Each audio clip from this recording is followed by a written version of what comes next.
All right, Daniel. First of all, let me thank you for being willing to share your experience. I think it's very important that others hear it, not for advertising purposes, but I think many wish they knew so that they can be here. And you said it yourself that you're so happy you came because you discovered something you didn't expect necessarily that you would. So I'm gonna let you talk about your experience this weekend. Go ahead. Yeah, so my name is Daniel Dela Cruz. Been a dentist out of school for almost 4 years now, and I like doing endo, and I wanted to learn more. I know I was putting a lot of, or pushing away a lot of endo in my practice because I wasn't comfortable in finding certain canals, and my nemesis was MB2. Nemesis. And basically, that's why I came in here in this 3-day course to learn the 30-minute endo, molar endo, which I was kind of a little skeptical about because it takes me about an hour to go find that MB2 if I am trying to find it. But you have definitely explained the tips, the tricks, what to look for, how to look for it, and when to say that's it, it's probably not there. And that made me more comfortable in finding the MB2s today, and I found 3 out of 3, which I was really surprised, and this gives me more confidence in trying those maxillary molars from now on instead of giving it to my endodontist. I mean, I know he does a good job, but I want to keep that money in house, and I think it's definitely for that 5-minute tip on how to find it. This course was definitely worth the money. All right. So I know you said this, and I found it funny that just for that it was just worth being here. But what else did you find that you gleaned from the weekend? What other things that were worth being here besides, of course, your top priority being the MB2? Yeah, I mean, there's so much information in this course that you gave us. I mean, just giving us a couple different codes that we can use to increase our production for one tooth. I mean, that's the price of admission there too. That I didn't know that you can charge for. Right. And also, giving us knowledge of, hey, if we did find an issue later down the line, or we have trouble, that there's other ways to fix it, like your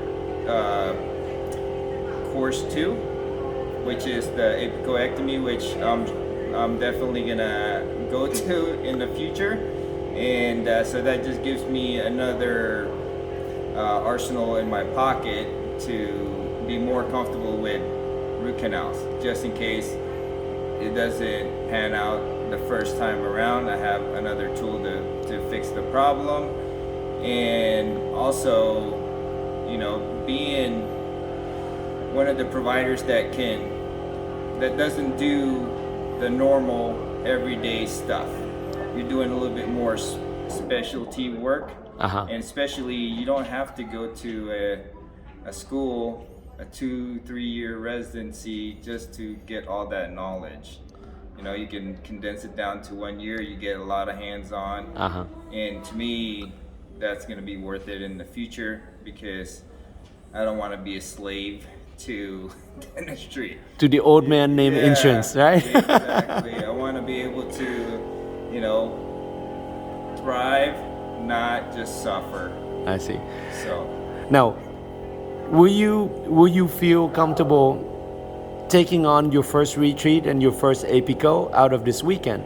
I mean, we were very clear about where to stop with apicos, but retreat, like we said, is just another root canal, right? So how do you feel about what you learned and whether you're going to be taking the leap of faith to do retreat and apico? So I say retreat, definitely. If as long as there's no post or something in there, and it's just gutta percha and I can, get it out, I think it is definitely going to be just another root canal, because I got through some really calcified canals this weekend, and I was really surprised. So retreats, yes, that was another thing, but that's just a bonus for me. Apico, I would have to say, I'm sure I could do it, and it depends on the situation, definitely, and the patient, but I'm sure I could do it also. Remember, 6 to 11, right? You start hunting for those, right? And then your first case, just send it to me. We'll treatment plan it together, okay? Perfect. Step by step.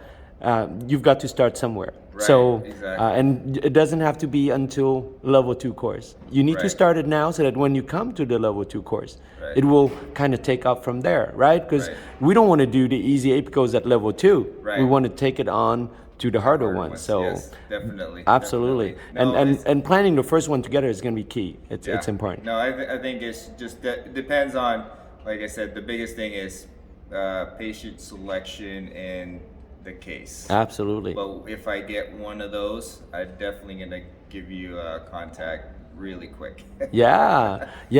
And now you broke how many files doing the exercise over the hands-on? Well, 2, 3? I think I broke like 2 or 3. Yes. Okay. I'm not really disappointed in that because it's a new system that I'm learning. Yeah. And it's just a different type of feel.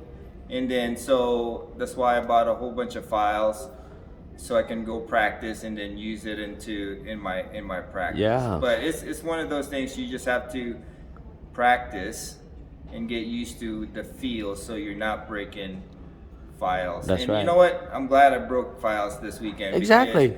I'd rather break it on some teeth that are already out than teeth that are still in. And it's part of the learning process. I would actually be disappointed if you didn't break. That means you did too easy teeth, I didn't right? try hard enough. Exactly.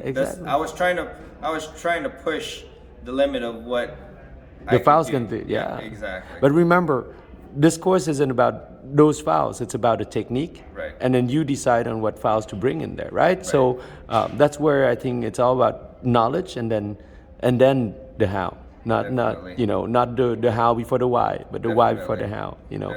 And the thing is, remember, it's all about the bite, come out, bite. That's how people minimize breakage. I do break.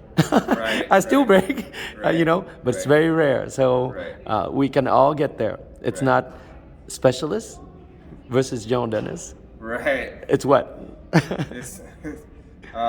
It's just against you. I think really. It's that's right. It's what's your mindset? That's right. Your worst enemy is yourself, right? And in the new world, it's just either experts or non-experts, right? It's not about John Dennis or not. Right. And it's not specialist either. It's expert or non-expert. Exactly. Maybe one last word.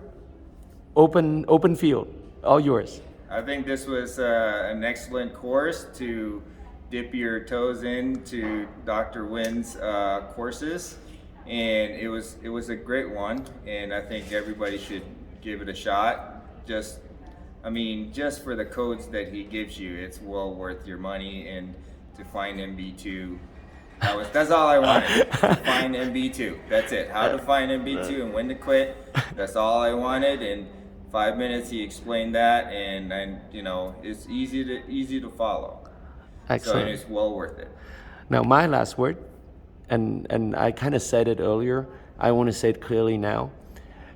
You have a lot of potential to become really good at endo. And it goes back to the mindset, right? Right. But also the sound reasoning. Some people are not able to reason step by step. And more importantly, it's the commitment to saving teeth. I think it's refreshing to see people who are not going to extract unless the tooth cannot be saved. And so I'm very proud of you, and I want to hear it from someone who means it, right? I'm not saying it to be nice, but know that you have a great potential to take off. But it's up to you, right? I'm just the guide. And I'm just the general. You're the president, right? Excellent. Thank you very much, Daniel. And we'll be in touch. We'll do our first APICO together. Perfect. All right. Thank you, man.